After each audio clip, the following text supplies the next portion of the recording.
Good morning. Concept ज्ञान की दुनिया में आज के इस क्लास में हम लोग पॉलिटी जीएस पे बात करेंगे।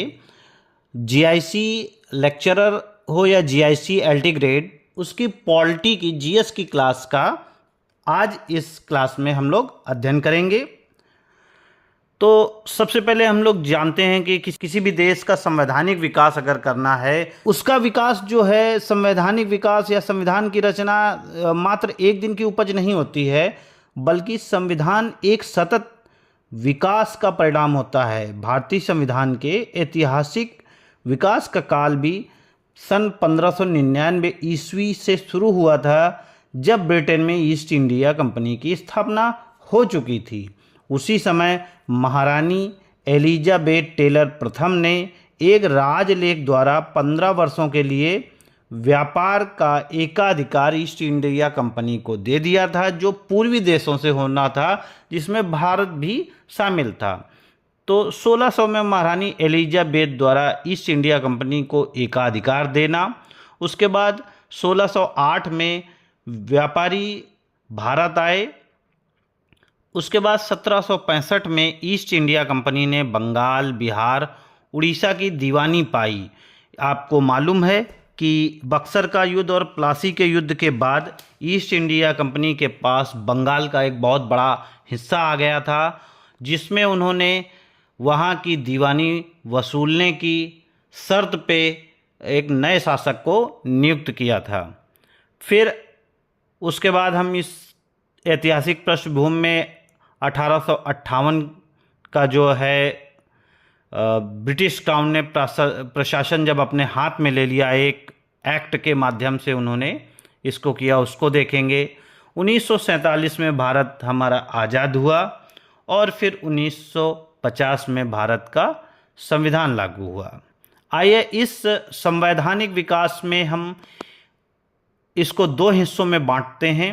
एक ईस्ट इंडिया कंपनी के शासन के रूप में, जो 1773 से 1858 तक चला, और दूसरा जब 1858 में ब्रिटिश क्राउन ने भारत के शासन को अपने हाथ में ले लिया, तब से 1947 जब तक हमारा देश आज़ाद हुआ, उसको दूसरे हिस्से में हम डिवाइड कर लेते हैं। इसके बाद हम फिर चर्चा करेंगे 1947 से 1950 तक के संवैधानिक विकास और फिर 1950 से अब तक के संवैधानिक विकास पे या संविधान पे होने वाले संशोधनों पे। तो सर्वप्रथम हम इसको दो हिस्सों में बांटते हैं। 1773 का रेगुलेटिंग एक्ट, 1781 का सेटलमेंट एक्ट, 1764 का पिट्स इंडिया एक्ट, और एक 1786 में भी पिट्स ने एक छोटा सा एक्ट निकाला था, उसका भी थोड़ा सा अध्ययन करेंगे। और फिर 1799 का चार्टर अधिनियम, 1713 का चार्टर अधिनियम, 1733 का चार्टर अधिनियम और 1753 का चार्टर अधिनियम।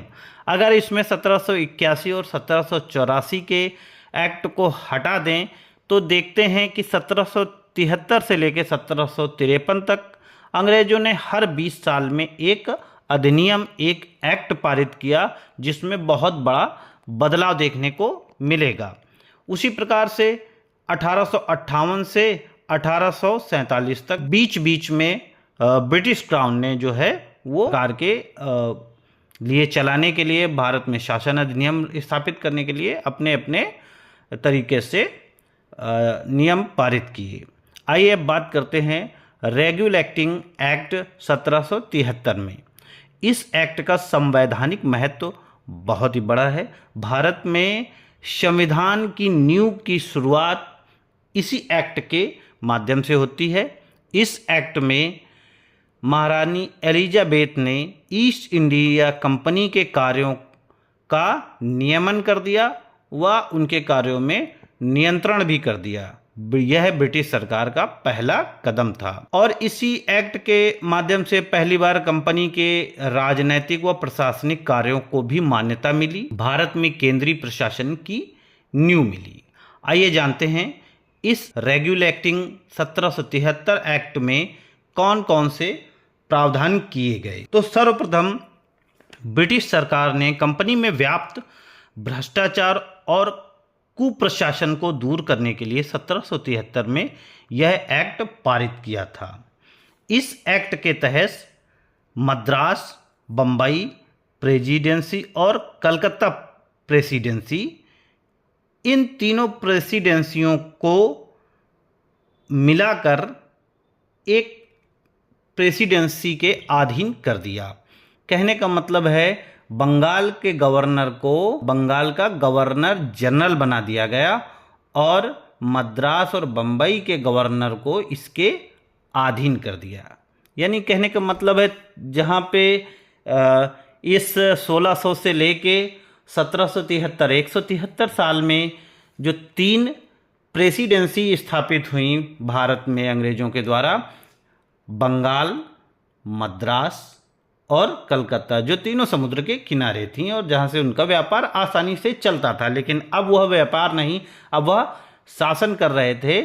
तो ब्रिटिश क्राउन ने या ब्रिटिश सरकार ने यहाँ पर शासन अच्छे से चल सके, इसलिए उन्होंने अब तीनों गवर्नरों को अलग अलग ना करके उनमें से एक को उसका चीफ यानी गवर्नर जनरल बना दिया गया जो बंगाल का था, और बची 2 मद्रास और बम्बई प्रेसिडेंसियों को इसके अधीन कर दिया और वहाँ के गवर्नर ही रहे। गवर्नर जनरल की सलाह के लिए एक कार्यकारी समिति बनाई गई जिसमें 4 सदस्य बनाए गए।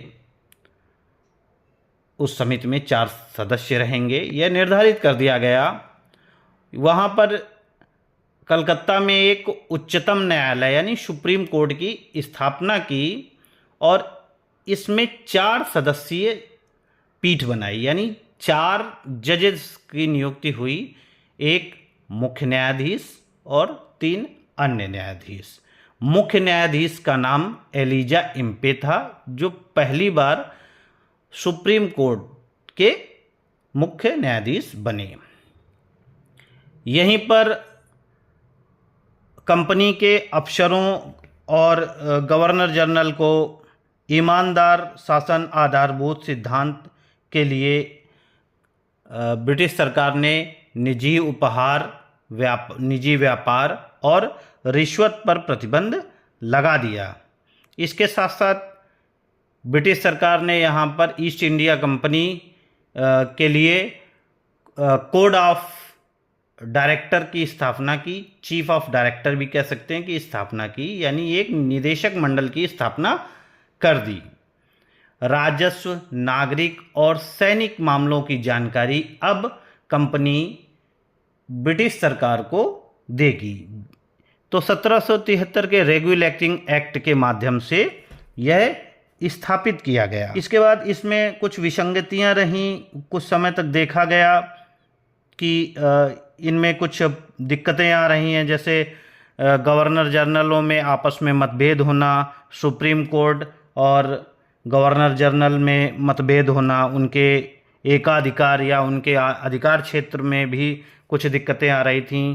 तो इसके लगभग 8 साल बाद एक एक्ट ऑफ सेटलमेंट पारित हुआ जो 1781 में आया और उसने एक्ट की कुछ त्रुटियां थीं जिनको समाप्त करने के लिए प्रावधान किए गए।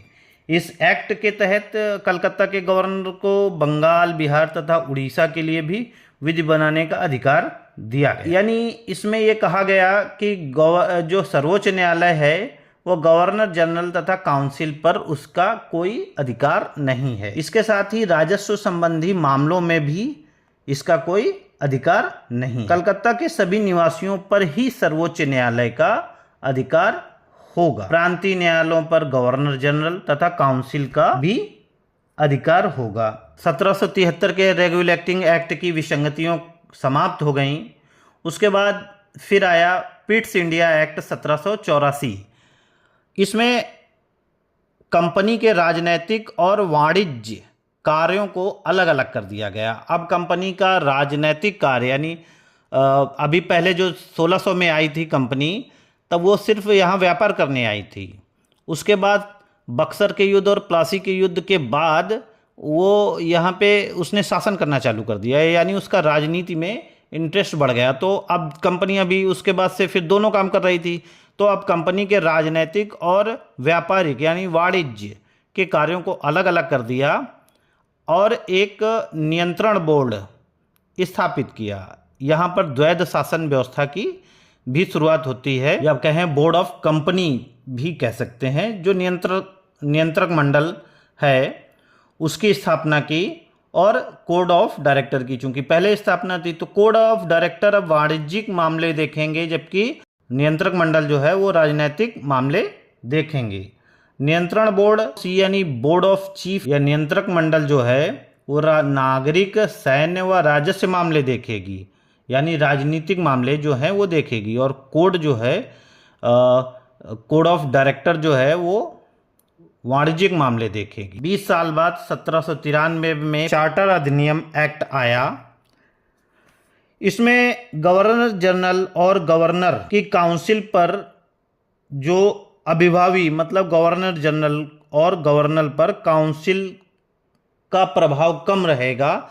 जो सलाहकार समिति बनाई गई थी उसका प्रभाव कम रहेगा। इसके अभिभावक जो हैं या पूरी तरीके से इन पर गवर्नर जनरल और गवर्नर का कंट्रोल रहेगा, उन्हीं की बात मानी जाएगी।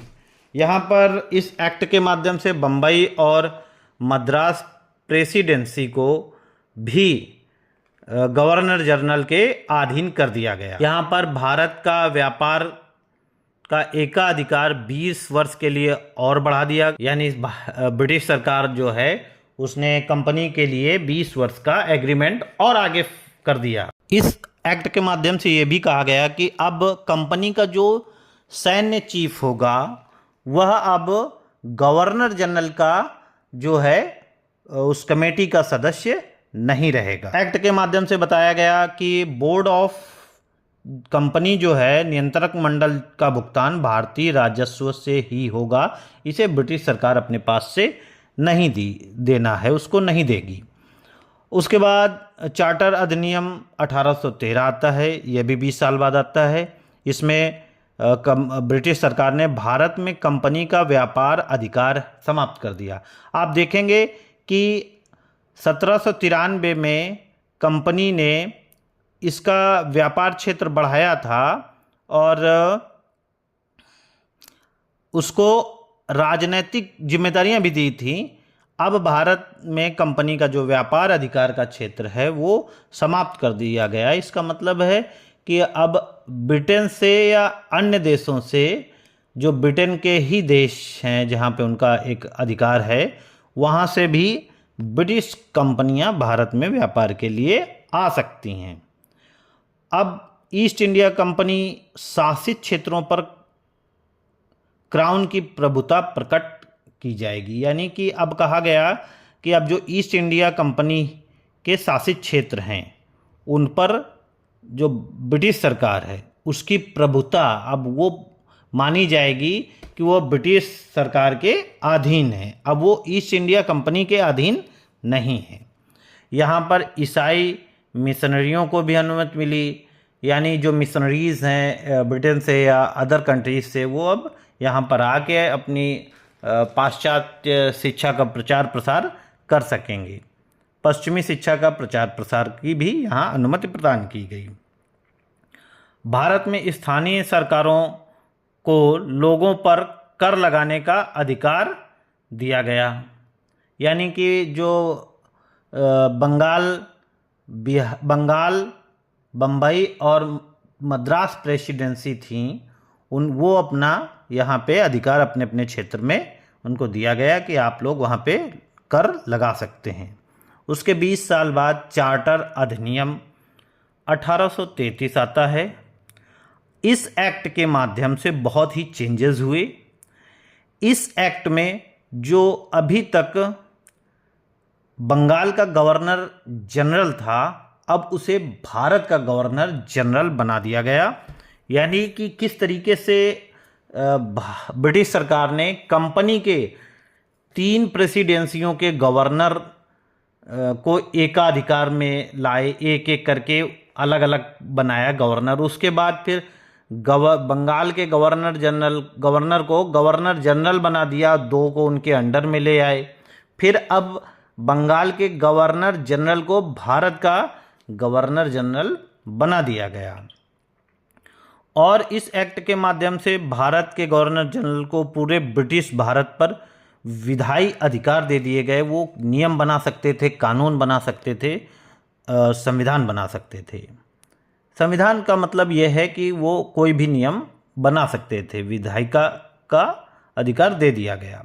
ईस्ट इंडिया कंपनी को अब इस एक्ट के माध्यम से व्यापारिक निकाय के रूप में समाप्त कर दिया गया। अब कहा गया कि आप केवल प्रशासनिक कार्यों को देखेंगे, उसे एक प्रशासनिक निकाय माना गया और भारतीयों को उनके पदों से वंचित नहीं किया जाएगा। यह चार्टर अधिनियम 1833 में इस एक्ट में यह प्रावधान किया गया, लेकिन यह लागू नहीं हो सका। जरूरी नहीं कि सारे प्रावधान लागू ही हो सकें।